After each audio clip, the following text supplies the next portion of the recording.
이 수업은 다른 수업들과는 달리 바로 활용할 수 있는 지식들을 알려줬기 때문에 재밌었어요. 왜냐면 자기 산업의 전문가분이 오셔서 AI로 인해 이런 변화들이 있다 이런 거 듣는 게 참 재밌었고, 담비? 그냥 가뭄 속 담비 같은 수업이었고, 내가 가지고 있는 생각, 사고들을 정리하고 이를 표현할 수 있는 수업 강추하고 싶습니다. 인간이 대체되지 않기 위해서 가장 필요한 역량은 사고력이라고 생각을 합니다. 근데 AI를 통해서 가장 또 대체되기 쉬운 역량도 사고력인 것 같아요. 자꾸 밀당하는 것처럼 이런 생각을 넣어보고 빼보고 넣어보고 빼보고, 그러니까 쓰기 전에 자꾸 생각을 해보는 거죠. 표현의 문제가 아니라 사고의 문제다, 생각의 문제. 처음에는 AI보다 내가 못할 거야, 난 못해라고 생각하다가 AI보다는 내가 낫지. 하나의 과제에 몰입하고 집중하는 경험, 그리고 그것들을 오랫동안 붙잡고 고민하면서 자기 혼자의 힘으로 스스로 해결해보는 경험.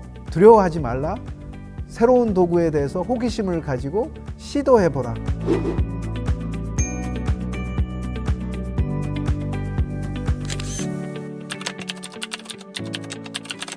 글쓰기는 인류가 문자를 발명하고 역사를 기록하기 시작한 시점부터 존재한 형태의 소통 방식입니다. 지금 당장 내 눈앞에서 말하지 않으면 사라져버리는 생각을 기록할 수 있고 아주 먼 거리에 있는 사람에게도 소통할 수 있는 방식이었죠. 그래서 적어도 지난 3000년의 인류 문화는 글쓰기 때문에 가능했다라고 감히 말할 수 있습니다. 그런데 지난 몇십여 년 사이에 인류는 인터넷의 발명, 모바일 폰의 발명, 그리고 AI의 등장에 이르기까지 새로운 종류의 문명적, 문화적 프레임이 탄생하게 된 거죠. 패러다임의 전환이 필요한 시점이 되었습니다. 이 글쓰기를 단순히 과거의 아날로그 시대의 도구라고만 생각할 것이 아니라 새로운 디지털적 맥락 속에서 갈고 닦고 새로운 도구로 만들 수 있는 자, 그 자가 다음 문명의 승자가 될 거라는 것은 너무나 명백하다고 생각합니다. 저는 글은 진짜 거의 안 쓰는 사람이고요. 이번 학기 들면서 마지막 학기라 자기소개서를 좀 많이 쓰고 있는데, 인상 깊은 하루를 보내거나 남한테 말하기 어려운 고민이 있을 때는 제 개인 노트에다가 형식 없이 자유롭게 글을 쓰는 편입니다. 아무래도 실험 보고서를 작성할 때 읽는 입장에서 어떻게 진행되었고 이런 논리적인 흐름, 그리고 명확한 의도가 파악되어야 되는데 중구난방으로 쓴 경우가 많아서 이럴 때 글쓰기를 제대로 배워놓으면, 이 글 쓰는 거에 체계를 잡아놓는다면. 방학 때 자기소개서 초안 이런 거 짜고 있는데 너무 힘든 거예요. 글 처음 쓰려니까 이게 너무 힘들어가지고 글쓰기 좀 배워보고 싶은데, 고등학교 때 화법과 작문 과목이 있긴 한데 글쓰기에 대한 거는 배우지 않았고 문제풀이 위주로 공부를 했기 때문에 이런 인공지능 시대에서 어떻게 하면 글을 잘 쓸 수 있을까라는 호기심 반, 학구열 반 수강하게 되었던 것 같습니다.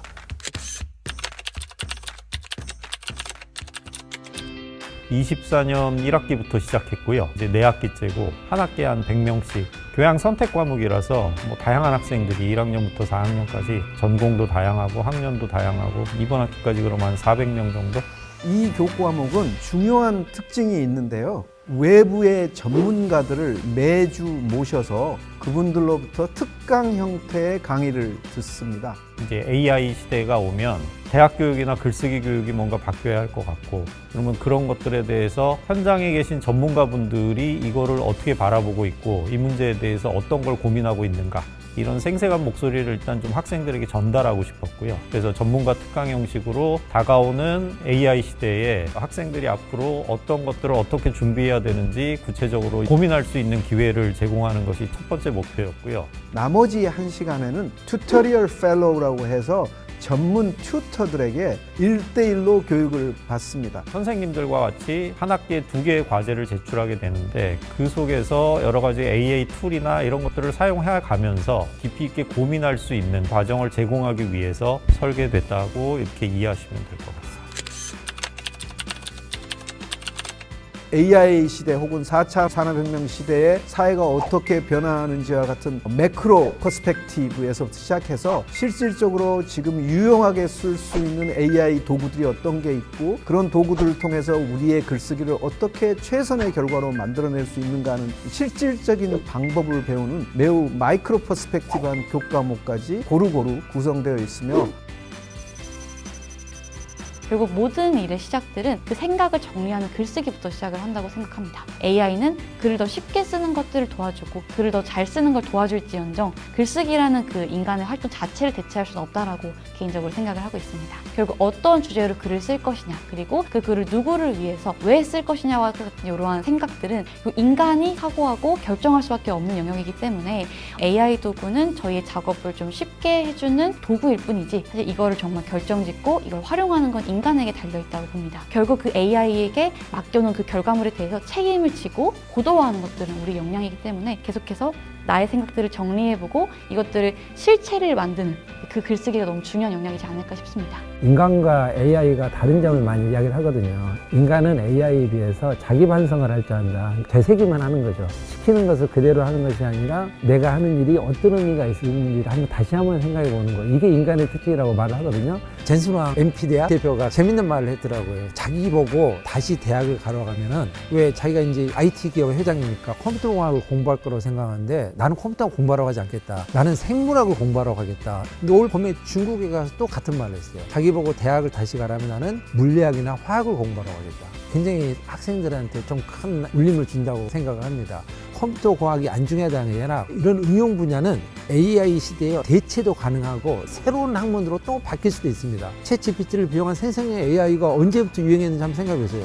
불과 재작년이었어요. 앞으로 2년 후에 뭐가 나타날지 몰라요. 지금 공부한 게 앞으로 필요 없어질지도 모른단 말이에요. 기초 학문을 한 사람들은 없어진 시대에 새로운 걸 만들어낼 수 있는 사람이죠. 오히려 무엇인가를 없애게 해줄 수 있는 그 기술을 갖고 있는 사람이죠.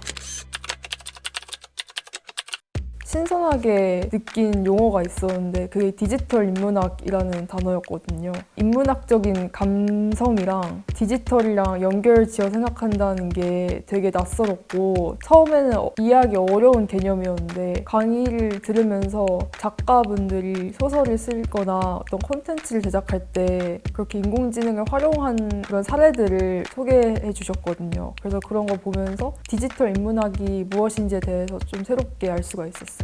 AI로 막 그림을 실시간으로 짜내는 거를 보여주셨는데 막 현업에서나 쓸 것 같은 이미지들을 막 만들더라고요. 아주 멋있게. 퀄리티가 제 생각에는 거의 작가급으로 AI 툴이 이렇게 발전했구나를 좀 느낄 수 있어서 실제로도 많은 자료도 주셨고 어떻게 이거를 하는지 수업 과정에서도 보여주시기 때문에 집에 와서 다시 이렇게 하고 내가 혼자 해볼 수 있게끔 큰 도움이 되었던 것 같습니다. 저희들의 튜토리얼 펠로우 시스템은 튜토리얼 펠로우들이 1대1로 한 번에 1시간씩 학생과 토론하고 학생의 문제점을 파악하고 어떻게 해결할지 서로 상의하면서 개인의 학습 방향을 잡아가는 그런 형태를 띠는 수업 형식을 우리가 고안해 냈습니다. 서강대학교가 오래전부터 지속해온 어떤 글쓰기 교육의 철학이라고 한다면 그것은 이제 1대1 집중지도라고 할 수 있거든요.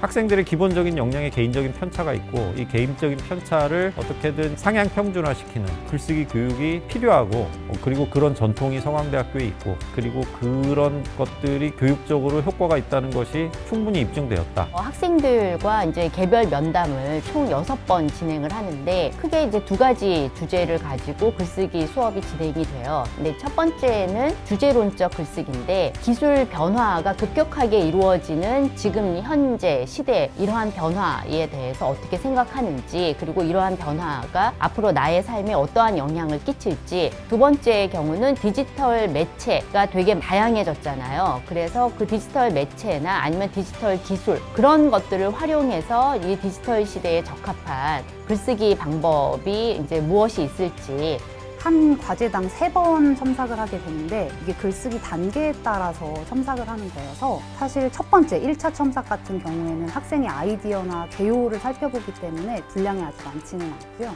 두 번째 첨삭부터는 어느 정도 분량이 되는데 최종 과제가 4,500에서 5,000자 정도 그러니까 A4로 하면 한 4장 정도 분량이 돼요. 그래서 2차 때는 그렇게 초안을 써오면 같이 살펴보고 이제 3차 때 완성본을 제출을 해서 마지막 검토를 하는 식으로 진행하고 있습니다. 튜터님과 만나기 전에 제 생각을 글로 정리해보고 튜터님과 만나서는 제가 쓴 글을 보면서 피드백을 받는 형식으로 수업을 진행했었습니다. 면담 전에 제가 제출한 글에 대해서 교수님이 미리 첨삭을 해주시고 저랑 대면했을 때는 어떤 부분을 고쳐야 되는 건지 또 어떤 부분은 또 잘했는지 말씀해 주셔가지고 제 글에 대한 객관적인 진단 그리고 이게 또 1대1로 진행되기 때문에 더 자세한 설명을 드릴 수가 있어서 되게 좋았습니다. 전 도움이 많이 된 게 글쓰기를 안 해보니까 일단 주제 선정부터 좀 어려운데 그런 주제를 일단은 같이 좀 얘기하면서 주제가 막 나와요. 그래서 이걸 써봐야겠다 이런 생각도 들고 초안을 이제 써 나가면은 이렇게 쓰면 좋다. 문장 구조가 이러면 좋다. 또 독자가 읽기에는 또 이렇게 수정하면 좋겠다 이렇게 해주셔서 그런 거 다 피드백 받으면서 제 글쓰기 실력도 많이 는 것 같습니다. 장점이 1대1 개별 면담을 통해서 글쓰기 수업이 이루어지기 때문에 학생들의 어떤 그런 상황에 저희가 맞출 수 있는 거잖아요. 글쓰기를 너무 어렵게 생각하지 않았으면 좋겠어요. 20명이 있으면 한 19명 정도는 막연하게 저는 글을 못 씁니다. 글을 못 쓰는 게 고민이에요. 이렇게 와요. 지금까지 글 많이 써보셨어요? 라고 물어보면 아니요? 라고 대답을 하거든요. 학생 못 쓰는 게 너무 당연하다. 대학에 입학하기까지 정규 교육 과정에서 글쓰기를 체계적으로 거듭 연습하는 기회가 많지 않기 때문에 자기 글을 가지고 꼼꼼하게 살펴보고 피드백을 받는 경험이 별로 없습니다. 사실 글을 못 쓰는 게 당연하다. 전혀 뭘 써야 될지를 모르는 학생들이 대부분인 것 같아요. 한 절반 정도는 그런 것 같아요. 근데 그 학생들이 2번, 3번 이렇게 또 같이 얘기를 나눠보면 또 원하는 글쓰기의 방향이 있고 목적이 있고 일단 그런 얘기를 먼저 좀 충분히 듣고 보면 학생들이 또 방향을 잡더라고요. 1차는 제가 조금 더 지도하는 형식으로 진행을 한다면 2차는 학생들이 가지고 오는 컨텐츠라든지 그냥 일반적인 어떤 글의 형식 이런 것들 가져오면 왜 이 컨텐츠를 제작하게 되었냐 혹은 왜 이 연구 보고서를 쓰려고 하냐라고 질문을 하면 학생들이 굉장히 능동적으로 대답을 잘합니다. 그래서 오히려 1차보다 2차 때 학생들이 즐거워하는 것 같아요. 전공별로 이제 사용하는 언어도 다르고 사용하는 형식도 다르고 그 학생들이 과제를 받긴 하는데 이 과제가 무엇을 의미하는 것이고 이 과제를 내가 어떻게 준비해야 되고 과제를 통해서 평가하고자 하는 역량이 뭐고 이런 것들에 대한 구체적인 어떤 지도라 그래야 되나 머릿속에 그런 것들이 없이 투입이 되는 경우가 많아요. 그래서 저희가 단순히 학생이 글을 봐주는 게 아니라 학습 역량의 기초 역량으로서의 글쓰기 이게 학생들에게 이 과제를 통해서 기르고자 하는 역량이 뭐고 그걸 통해서 학생들이 배워야 하는 것들이 뭐고 준비해야 하는 것들이 뭔가 이런 것들을 함께 아울러서 가르치는데 도움을 주고자 합니다. 아무래도 예전에는 글을 단순한 정보 전달로만 인식을 하고 글을 써왔는데 1대1 튜터링 시스템 그리고 수업 특강을 들으면서 글을 쓰는데도 논리적인 체계가 있고 읽는 사람 입장으로서 이해할 수 있게 이 체계적인 글쓰기가 필요하다. 처음으로 좀 독자에서의 글쓰기를 좀 생각해봐서 어떻게 하면은 재밌게 읽을 수 있을까를 깊게 생각한 게 제일 큰 변화인 것 같습니다. 또 제가 자기소개서 한 19개 썼습니다. 많이 썼는데 재밌게 읽어야 된다 생각하니까 너무 애들이랑 다 똑같이 재미없게 자격증 쓰고 하면은 면접관들도 이거 읽다가 버리겠는데 그런 생각도 들고 해서 차별화되게 재밌게 쓰자. 자기만의 이야기를 담는 게 중요한 것 같습니다. 제가 생각나는 대로 마음대로 쓰면은 안 될 것 같고 뭔가 형식에 맞춰서 되게 논리적으로 써야 될 것 같은 부담감이 있어서 글쓰기 자체에 대한 좀 막연한 두려움이 있었는데 그런 게 이제 많이 깨진 것 같아요. 이번 수업을 통해서 저도 좀 글쓰기를 해볼 수 있겠다라는 그런 자신감이 생긴 것 같아요. 막연하게 처음에는 글을 못 써요라고 이야기를 하는데 자기 글에 대해서 객관적으로 판단을 하고 타인의 의견을 듣다 보면 자기가 이제 구체적으로 어떻게 못 쓰는지 알게 돼. 나는 이런 부분에 약하다. 이런 부분에서 내가 조금 더 개선이 필요하다가 되는 것 같아요. 이 글 자체를 더 좋은 글로 만들어주는 것도 중요한데 이 글 자체를 통해서 학생이 어떤 역량을 길러야 하는지를 구체적으로 좀 알았으면 좋겠고 그렇게 해서 내가 이런 것들을 잘 준비하면 이 글에 대해서 이 과제에 대해서 내가 훨씬 더 잘 준비된 결과물을 낼 수 있겠구나 라고 하는 자신감을 가져가는 것 이런 것들에 초점을 두고 있습니다. 저는 그냥 간단하게 수학 문제 하나를 정말 1시간 정도 앉아서 고민할 수 있는 그거를 1시간 안에 해결하지 못하더라도 1시간 동안 자기가 그걸 안고 끙끙 앓을 수 있는 게 능력이라고 생각해요. 그리고 그게 나중에 밑거름이 돼서 그 학생이 훌쩍훌쩍 성장할 수 있다고 생각하고 막 생각이 복잡하고 어지러울 때 자기가 진짜 원하는 게 뭐고 할 수 있는 게 뭐고 할 수 없는 게 뭐고 이런 것들을 그냥 써보는 것만으로도 생각이 많이 정리가 되거든요.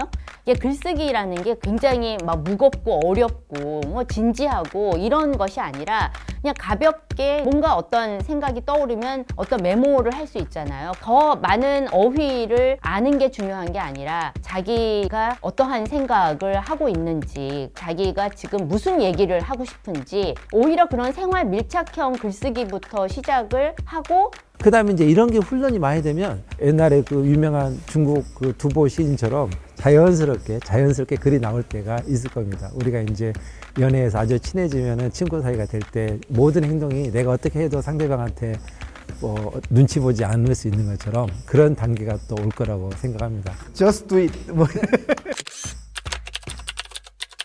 사실 AI가 너무 빠르게 너무 또 많이 발전을 하고 있다 보니까 이 트렌드를 한 번 놓치면 따라가는 게 쉽지가 않습니다. 학생분들은 특히나 더더욱 앞으로 AI와 함께 사실 이제 산업에 나아가실 거고 다양한 직업을 얻으실 텐데 AI는 함께 가야 될 숙명이 된 것 같아요. 이러한 이제 미래를 대비하시면서 AI 기술에 대한 트렌드를 놓치지 않고 또 한 번씩 사용해 보시고 내 삶과 또 학교 생활을 적용해 보시는 시간들을 지금부터 많이 가져가시는 걸 추천드리고 싶습니다. 학생들이 AI가 이렇게 글을 잘 쓰는데, 이렇게 빠르게 글을 잘 쓰고 퀄리티가 이렇게 좋은데 내가 글을 쓰는 게 소용이 있을까? 내가 AI보다 글을 잘 쓸 수 있을까? 이런 고민들을 가지고 있는데요. 저는 학생들이 AI의 속도만큼 쓸 수는 없지만 자기만이 가지고 있는 경험이 있고 그리고 세상을 보는 새로운 관점을 가지고 있기 때문에 저는 AI보다 글을 잘 쓸 수 있다고 믿고 있는 편이고요. 그렇기 때문에 자신의 글에 더욱더 책임감을 가져야 한다고 생각을 합니다. 늘 책임감을 가지고 자신의 글에 끝까지 최선을 다해야 된다. 이건 너만의 것이 아니라 그 글이 쓰여졌을 때 그건 타인의 것, 이웃의 것, 우리 사회의 것이다. 글쓰기 역량이라고 하는 것이 여전히 사회에 나가서 어떤 일을 하든 전문가가 되기 위한 기본적인 역량이라는 것에는 변함이 없을 것이다. 디지털 시대 AI는 우리에게 말하자면 일종의 스프링을 제공해 주는 것과 같습니다. 디딤대를 우리가 하나 얻는 거죠. 디딤대 위에 올라가서 뛰면 쉽게 가로대를 뛰어넘을 수 있습니다. 나에게 닥친 글쓰기라는 과제, 글을 써야 되는 필요가 있을 때 나는 능력이 부족해, 글재주가 없어라고 생각하기 전에 내가 유용한 도구를 가져다 쓰면 이건 가볍게 그냥 눈 감고도 뛰어넘을 수 있어 라는 자신감을 가질 필요가 있다. 새로운 디지털 툴에 대해서 두려워하지 말고 익히면 충분히 효과적인 글쓰기, 소통을 할 수 있을 것이다. 두려워하지 말라. 새로운 도구에 대해서 호기심을 가지고 시도해보라.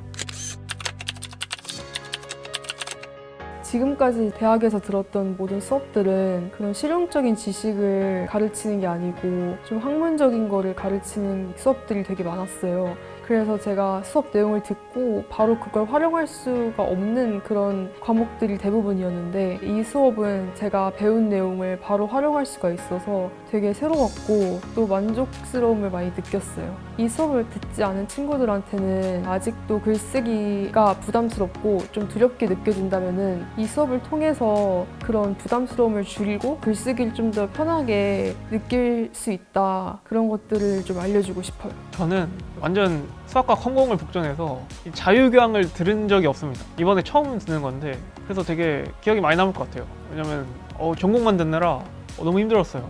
약간 담비? 그냥 가뭄 속 담비 같은 수업이었고 또한 이제 글쓰기를 할 일이 사실 이공계생이 잘 없는데 그런 사람들에게 글쓰기의 처음을 좀 가져갈 수 있는 좋은 수업이지 않나. 인공지능으로 인한 정보의 홍수 시대에서 내가 가지고 있는 생각, 사고들을 정리하고 이를 표현할 수 있는 글쓰기를 통한 저의 생각하는 힘을 길러준 수업이라고 강추하고 싶습니다. 과거에 우리가 인류가 축적해온 기술과 훈련 혹은 성과를 효과적으로 활용하는 것은 결국 과거의 것을 미래를 바라볼 수 있도록 전환시키는 걸 텐데 아날로그적인 글쓰기 훈련을 통해서 미래를 선점하고 과거의 것을 새롭게 갱신하는 옹고지신이랄까요? 이런 과정을 통해서 미래를 남들보다 더 빨리, 더 효과적으로, 더 윤리적으로, 더 생산적으로 만들어낼 수 있는 방법을 모색하고 학생들 스스로가 그 길을 자기 자신의 방식대로 찾아가는 것, 그거를 우리가 도와주는 것, 그거야말로 이 수업이 목표하는 바가 아닐까 생각이 듭니다. 저에게 글쓰기란 글쓰기란 세상과 연결하는 다리 같습니다. 내면을 비추는 거울이라고 생각을 하는데요. 피할 수 없는 과제인 것 같습니다. 인생의 과제. 저는 글쓰기가 연애라고 생각합니다. 저에게 글쓰기란 테라피입니다. 제 삶의 보람이자 고통이다. 하고자 하는 욕망과 의욕이다. 사고의 과정을 배우는 것이다. 존재의 토대다. 글을 쓰는 것, 우리가 쓰는 것이야말로 우리가 어떤 존재인지를 결정하는 것이다. We are what we write.